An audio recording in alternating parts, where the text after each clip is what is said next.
कैमरे पर हजारों की भीड़ और इस भीड़ के सामने चमत्कार का दावा। और इसे करने वाले कौन है? बागेश्वर बाबा धीरेन्द्र शास्त्री, जो लगातार खबरों में बने हुए हैं।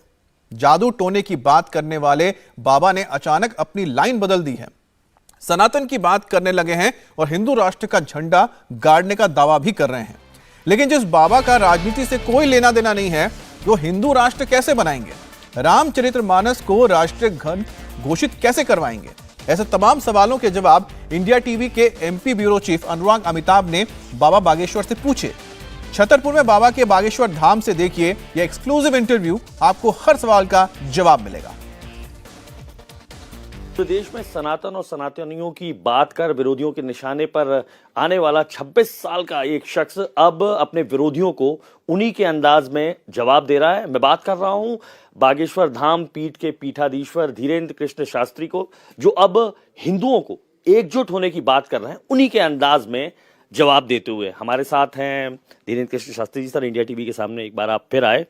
ऑर्गेनिक फार्मिंग करेंगे तो सिर्फ आपकी ही सेहत ही नहीं बल्कि आपके पैसों की सेहत भी अच्छी रहेगी।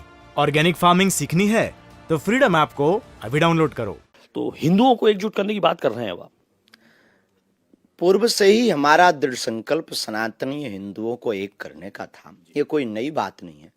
और हमें ऐसा लगता है कि हमारे इष्ट बागेश्वर बालाजी और गुरु परंपरा से हमें चुना ही इसीलिए गया है कि इसी परंपरा के आधार पर प्रत्येक सनातनियों को एक किया जावे। अब रही बात निशाने की, तो देखो भाई, जिनकी जलेगी वो तो विरोध करेंगे ही करेंगे, उनसे कोई हमें परवाह नहीं है, उनको सेम टू यू। सनातनियों की आप बात कर रहे थे, महज 15 दिनों में देखें तो परिवर्तन आया। धर्म आध्यात्म की चलती थी, 15 दिनों में बागेश्वर 2.0 देख रहे हैं, बागेश्वर धाम 2.0। अब सीधे आप बात कर रहे हैं हिंदू ग्रंथ बनाने की। रामचरितमानस पर भी अटैक शुरू हो गया। रामचरितमानस पर भी कैसे देखेंगे आप इसे? रामचरितमानस पर बहुत विचित्र बात यह है कि ये बातें हमारी बहुत पुरानी है, पुराना संकल्प है। हमें लगता है कि हमारी गुरु जी की प्रेरणा का संकल्प है, और सच भी है, लगता नहीं है, सच है। तो अचानक मोड़ तो हमारे जीवन में नहीं आया है। दूसरी बात, रामचरितमानस पर उंगली उठाना सीधी सी बात है, अपने आपके अस्तित्व पर उंगली उठाना है। रामचरितमानस एक ऐसा ग्रंथ है, उन भगवान राम का ग्रंथ है जिन भगवान राम का पुष्पकारूढ़ का विग्रह हमारे भारत के संविधान के प्रथम पृष्ठ पर है। तो अगर संविधान को मानते हो तो संविधान के प्रथम पृष्ठ के भगवान राम को क्यों नहीं मानते? और नहीं मानते हो तो आपको भारत में रहने का अधिकार नहीं है, क्योंकि संविधान मानना तुम्हारा मौलिक अधिकार है, तुम्हारे पूर्वजों ने स्वीकार किया है। तो जो प्रथम पृष्ठ पर भगवान राम अंकित हैं, वह मानने का अधिकार उनकी ही गाथा रामचरितमानस, और उसको ना मानना मतलब आपके अंदर खोट नजर आता है कि कुछ तो गड़बड़ है। कुछ गड़बड़ है। अब आपने कह दिया कि रामचरितमानस को राष्ट्रीय ग्रंथ भी घोषित कर देना चाहिए। बिल्कुल, ये बार बार के झंझट झपेड़े बंद करो, भारत हिंदू राष्ट्र बनाओ, रामचरितमानस को राष्ट्रीय ग्रंथ घोषित करो। ये पत्थर मारना, ये हलीउल्लाह होना, ये दुनियादारी होना, ये बार बार रामचरितमानस पर, राम पर उंगली उठाना, ये टॉपिक ही बंद हो जाएगा। जब भारत हिंदू राष्ट्र होगा तो राम की चर्चा होगी, राम की चर्चा होगी तो ना हिंदू, ना मुसलमान, ना सिख, ना ईसाई, सब भाई भाई। अच्छा, तो ये विमर्श कहाँ से शुरू हो गया कि रामचरितमानस की बुराइयां चालू हो गई, लखनऊ में प्रतियां जलाई जाने लगी? तो ये कहाँ से, ये शुरुआत कहाँ से? बहुत बड़ा डर ये हो गया कि एक लड़का आया और इसने पूरे भारत को जोड़ने का नया काम कर दिया। इनकी जो करोड़ों के मिशन थे, जो भोले भाले हिंदुओं को टारगेट करके धर्मांतरण कर रहे थे, अब वो घर वापसी करने लगे, मूव होने लगे। उन्हें पता लग गया कि असली बाप तो ये है, हम तो गलत दूसरे बाप को बाप कह रहे थे, वो भी फेक बाप को बाप कह रहे थे। भाई बाकी धर्म तो है ही नहीं, बाकी तो पंथ है। तो इनके अंदर वो जो आग लगी, उस आग से बचाव के लिए एक ही उपाय है कि फूट डालो, नीति करो। अब हिंदू को हिंदुओं से ही लड़वा दो, जाति के नाम पर, रामायण के नाम पर, भागवत के नाम पर, गीता के नाम पर इनको लड़वा दो। विषय ये है कि जिन महोदय ने ये उंगली उठाई है, उनकी गलती नहीं है, उनके पीछे ये जो टीम है उनकी गलती है। ये इंटरनेशनल साजिश है। अच्छा, उनको इसमें दिक्कत हो गई, और भी पंथ हैं, उनकी किताबों पर उंगली उठाओ, भाई साहब को नानी याद आ जाएगी, घर छूट जाएगा। अच्छा, तो इंटरनेशनल साजिश, मतलब भारत में तो साजिश थी, इंटरनेशनली साजिश है। प्लान क्या दिखाई दे रहा है उन लोगों का आपको? विदेशी पैसा और बहुत बड़ी टीम लगी हुई है। जो ऐसा कार्य कर रही है। और हमको तो ये भी दिखाई दे रहा है कि अभी ये जातिवाद फैलाएंगे भयंकर वाला। स्वामी प्रसाद मौर्य ने बयान इसी तरीके का दिया है। अब उनकी ये निजी विचारधारा है। हम तो सर्वधर्म समन्वय और सर्व सामाजिक समरसता पर जीते हैं। वर्ण से की व्यवस्था में हम ब्राह्मण हैं, लेकिन हम अपने आप को कभी ब्राह्मण नहीं बताते हैं। सर्व सामाजिक समरसता और हमारे अंदर कूट कूट करके भरी है। हम सबको लेकर चलते हैं और सबको एकजुट करने की तैयारी। सामाजिक समरसता की अगर हम बात करें तो तुलसीदास जी के रामचरितमानस के जिस दोहे पर ये हो रहा है, चौपाई पर ढोल गवार शूद्र, तो मैं राम कथा वाचक धीरेन्द्र कृष्ण शास्त्री से ही पूछना चाहूंगा, दरअसल इसकी व्याख्या कैसे करें? मानस की इसकी व्याख्या बहुत सीधी और सरल है। ढोल गवार शूद्र पशु नारी सकल ताड़ना के अधिकारी। ताड़ना का अर्थ पीटना नहीं है, ताड़ना का अर्थ है दृष्टि पर नजर, उस इन चार पर नजर रखना। ताड़ते ना भैया, तुम हमें ताड़ो मत, नजर रखना है। ढोल का मतलब अगर उस पर दृष्टि रख करके अगर नहीं बजाओगे तो बेसुरा बजेगा। गवार पर नजर नहीं रखोगे तो वो गवार पना कर देगा, काम बर्बाद कर देगा। शूद्र का मतलब सेवक है और प्रत्येक मानव के अंदर ही चारों वर्ण है। मुख से ब्राह्मण, हाथ से क्षत्रिय, पेट से वैश्य और चरणों से सेवक। चारों वर्ण प्रत्येक मनुष्य के अंदर व्याप्त हैं। तो सेवक को भी अगर ताड़ोगे नहीं तो वो बहक जाएगा, चोरी कर लेगा। नारी विरोधी भी नहीं है गोस्वामी जी, क्योंकि वंदे वाणी विनायक को प्रारंभ में ही माँ सरस्वती की वंदना करते हैं, गणेश जी की बाद में। और नारी को ताड़ने का अर्थ है कि अगर स्त्री पर दृष्टि रखेंगे तो वो बहकेगी नहीं, क्योंकि वो भोले होते हैं, भावनाओं में बह जाती हैं। तो गोस्वामी तुलसीदास जी का किंचित मात्र भी ध्येय गलत नहीं है। दूसरा मत ये है, रामचरितमानस में भी बीच में बहुत छेड़ाखानी की गई है, तो बेमनस्ता फैलाने के लिए इन सब का प्रयोग किया गया है। ये भी कहा जाता है कि तुलसीदास जी रामायण की जब बात कर रहे हैं, राम की गाथा सुना रहे हैं, माँ सीता की बात कर रहे हैं, तो जहां माँ सीता की बात कर रहे हैं वहां महिला का अपमान कैसे करेंगे? जो स्वामी तुलसीदास जी प्रारंभ में ही माँ सरस्वती की वंदना, सीता राम गुण ग्राम पुण्यारण्य विहारणौ की चर्चा, उद्भव स्थिति संहार कारणिम कलेश हारणिम, इन श्लोकों से वंदना कर रहे हैं, वो भला तुलसीदास जी गोस्वामी जी स्त्री विरोधी, नारी विरोधी भला कैसे हो सकते हैं? और वहीं गोस्वामी तुलसीदास जी कहते सिया राम मैं सब जग जानी, करो प्रणाम जोर जुग पानी। फिर गोस्वामी तुलसीदास जी जातिवादी कैसे हो गए? ये सिर्फ देखने का आइकॉन है। इनको कुछ ना कुछ बहाना चाहिए। कुछ दिन बाद ये भागवत पर उंगली उठा देंगे, कुछ दिन बाद ये गीता पर उंगली उठा देंगे, और कुछ दिन बाद ये कह देंगे मंदिर बेकार है, कुछ दिन बाद कह देंगे भगवान है ही नहीं है।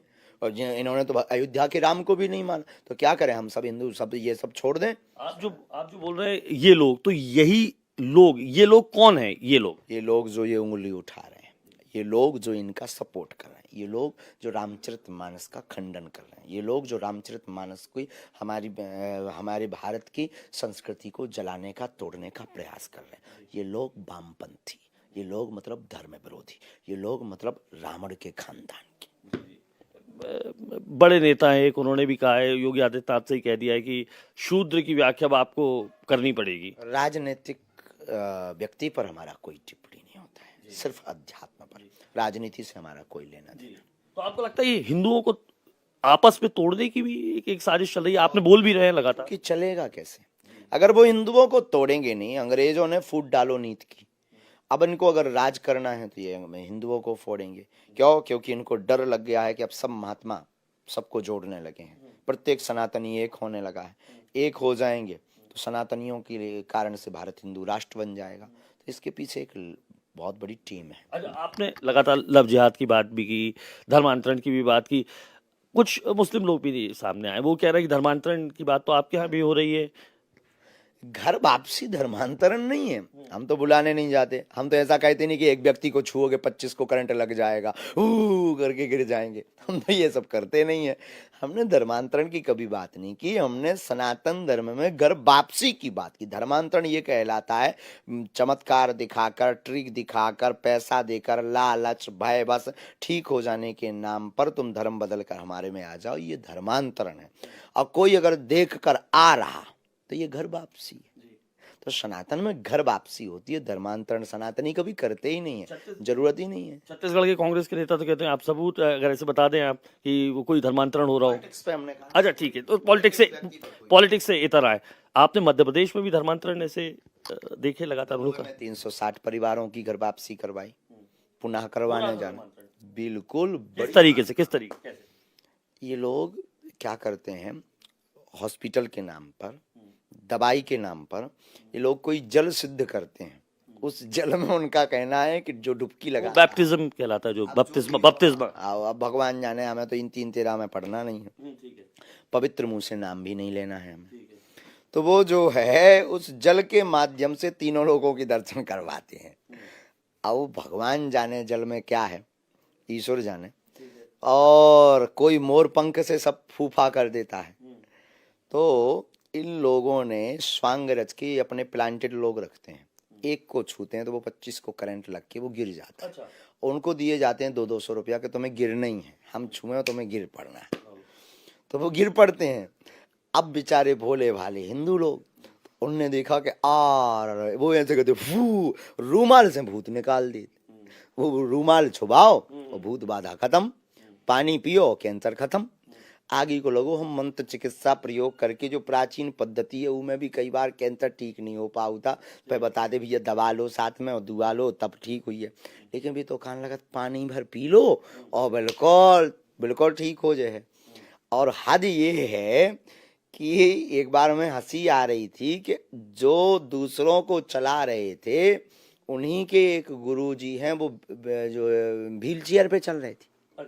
हाँ, तो हमने खबर भिजवाई एक सज्जन से कि वो जो तुम्हारे पंथ के गुरुजी हैं उनसे कहो कि वो तुम्हारा जो लौंडा है वो दूसरों को ठीक कर रहा है, ये जो काय को व्हील चेयर पे चल रहा है नहीं को ठीक करवा दो। हम कभी दावा नहीं करते, अगर ये टिप्पणी हम पर उठाई जाए हम कभी दावा नहीं करते कि हम ठीक कर देंगे, हम अपने इष्ट से प्रार्थना करते हैं।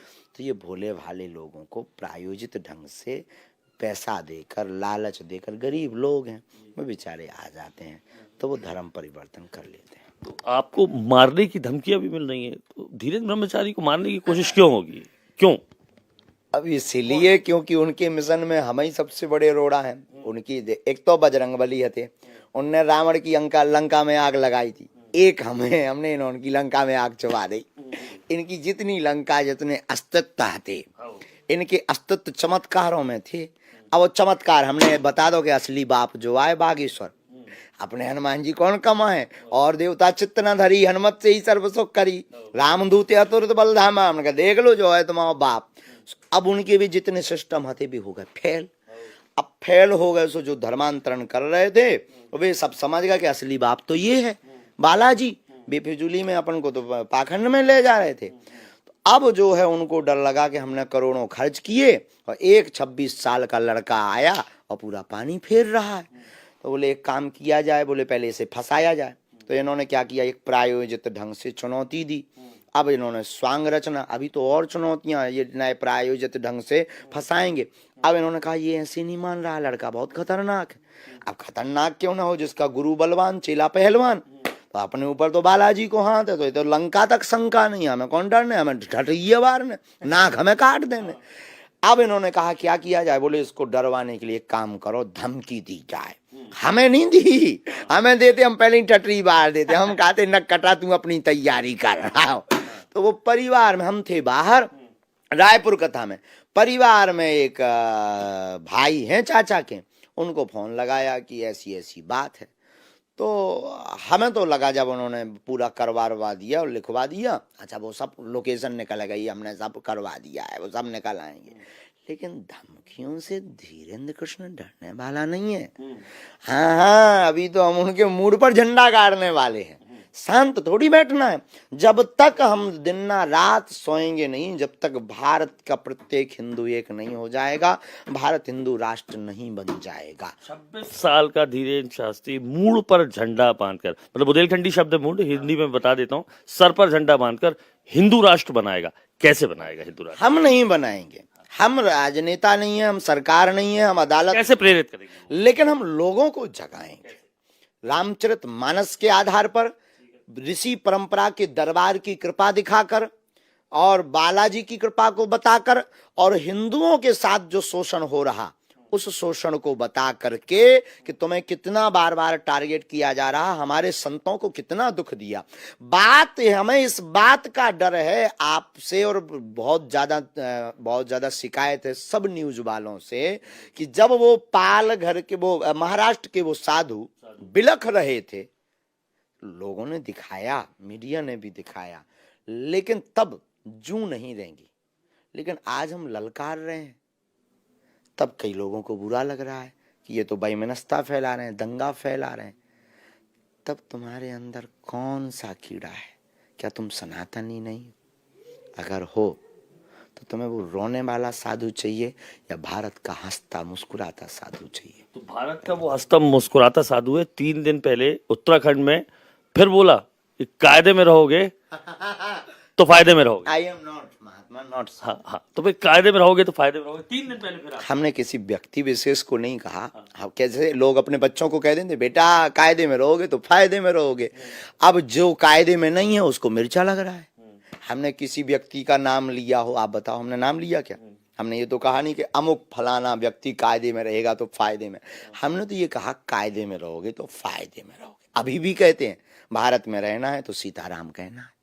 अब पाकिस्तान में जो रहने वाले हैं, चर्चा जो है तो वो तो कायदे में नहीं रह रहा, लेकिन वहां पे भी चर्चा चल रही है। अब आपकी बुलाने क्या चर्चा है? राम कथा करवाने वाले हैं। देखो पहली बात तो पाकिस्तान हो गया कंगाल। पाकिस्तान के होने 4 टुकड़ा। अब वो भारत अखंड की ओर बढ़ रहा है। देखो हनुमान जी लंका गए थे, सुबह अच्छे से बाहर के आए थे। अब बागेश्वर वाले हनुमान जी उठे, उन्हें कौन छोड़ना जी? जितने विरोधी हैं सबके भीतर लंका बाहर है। सबके भीतर लंका तो बची। अभी एक सवाल और छोटू सा आ जाता है। बहुत बात चल रही है कि गृहस्थी भी अब बसने हैं, शादी भी होने हैं बागेश्वर धाम की। कब होने जा रही है? अब जनता देख रही है, पूछ रही है। बुंदेलखंडी में पूछ रहा हूँ मैं आपसे कि आखिर कब हो रही शादी? तो यही से तो हम बोल रहे हैं कि शादी कब हो रही? देखो बोलत भीतर की नसें गड़बड़ा गई। तो शादी कब हो रही बागेश्वर धाम बार? कहता हूँ जल्दी होने। और अबे अकेले का भैया बुराई लग रहे कहा अच्छे सब कह रहे भैया, जितने लोग आ रहे भी कह रहे कब हुई है इनकी शादी, कब हुई है? 26 की हो गए। हमारी शादी से की को घर बसने, हमारा घर बसने बहुत जल्दी हुई है। सबका बता भी हम भैया दौड़ नगाड़े बजा के बहुत जल्दी बब्बा जू कृपा करें। गुरु जी बोले ब्याह करने अपन विवाह करने हैं। शादी को मतलब ये है कल के दिन कोई भी व्यक्ति किसी भी प्रकार से उंगली ना उठाए, हमारे सिद्धांत और हमारे संकल्प पूर्ण हो, ऐसी हमें अपनी बालाजी की प्रेरणा है। हम प्रत्येक सनातनी को कहेंगे तुम मेरा साथ दो, अपन हिंदू राष्ट्र देंगे। अब आखिरी एक सवाल बस है। हिंदू राष्ट्र की बात आपने कहा, आशीर्वाद बालाजी का भी है। जनता भी बहुत पूछना चाह रही है, सन्यासी बाबा जो हैं इनके बारे में बहुत बेहद जानने की इच्छा है कि सन्यासी बाबा आप जिक्र करते हैं, यहाँ पे भी हमने देखा। सन्यासी बाबा के बारे में थोड़ा सा बता दें। गुरुजी के गुरुजी 320 साल के हो गए। सन्यासी बाबा बागेश्वर धाम के जो है प्रमुख हैं, उनकी ही प्रेरणा से दरबार लगता है। और हमारी दृष्टि में उनमें हनुमान जी में कोई अंतर नहीं। 5 बार बालाजी का साक्षात्कार श्री सन्यासी बाबा को हुआ है। तो सन्यासी बाबा को ही बालाजी ने कहा था कि एक दिन आएगा कि पूरी दुनिया बागेश्वर धाम पर दिखेगी। उनका वह दृढ़ संकल्प ऐसा था तो दिव्य दरबार लगा। हमारे दादा गुरु जी को आभास हुआ, शरीर रूप में नहीं है, सूक्ष्म रूप में। देखो एक होता है सूक्ष्म जगत, एक होता है देव जगत, एक होता है सिद्ध आत्माओं का जगत, एक होता है प्रेत आत्माओं का जगत। तो जो हमारे पूज्य सन्यासी बाबा हैं वो देव आत्मा है, देवता स्वरूप है।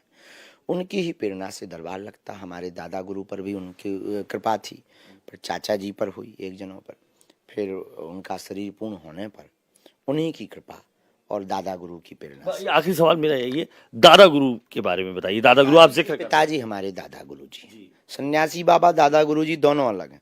सन्यासी बाबा जिनसे दरबार परंपरा प्रारंभ हुई, दादा गुरु जी हमारे पिताजी के पिताजी, जिन पर हमारे पहले सन्यासी बाबा की कृपा थी।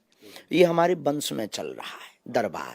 एक ना एक दरबार में बैठते रहते हैं। सन्यासी बाबा भी बैठे, फिर दादा गुरु जी भी बैठे, फिर कुछ दिन चाचा जी भी बैठे। जो तीसरी पीढ़ी में कबाड़ी आओ कहा, और जो ऐसो बैठो कि अब दुनिया के जो धार्मिक विरोधी हैं उन्हें उठावे की तैयारी करो।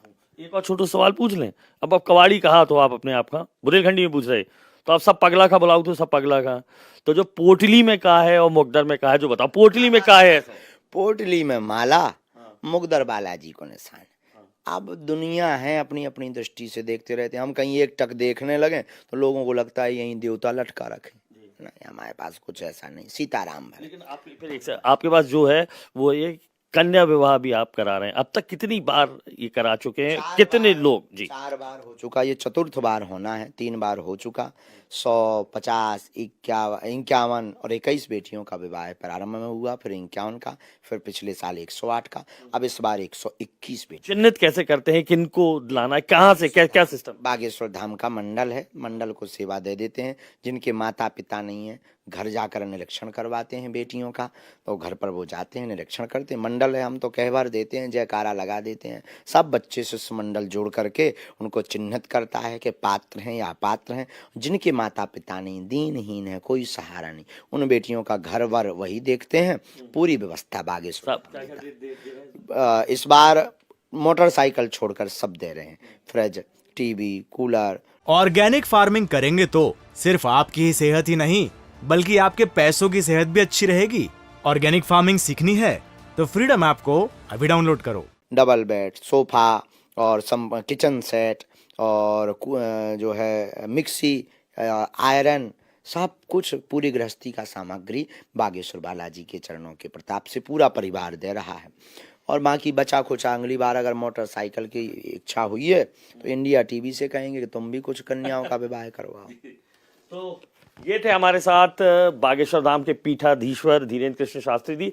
अंदाज अब भी वही है, हालांकि जान से मारने की धमकी हो या इंटरनेशनल साजिशों की, मुस्कुराहट कम नहीं हुई है। विरोधियों को भी वैसे ही जवाब देते हैं और तमाम न्यूज चैनल्स को भी उसी बेबाकी से जवाब देते हैं। राष्ट्रीय ग्रंथ घोषित करने की बात कर रहे हैं रामचरितमानस पर, और रामचरितमानस पर खुलकर बोल रहे हैं और उनका साथ देने अब तमाम, चाहे उमा भारती हो या योगी आदित्यनाथ हो, तमाम लोग सामने आ रहे हैं। और अगली बार भी हम बहुत जल्द बागेश्वर धाम के पीठाधीश्वर से इसी अंदाज में मिलेंगे।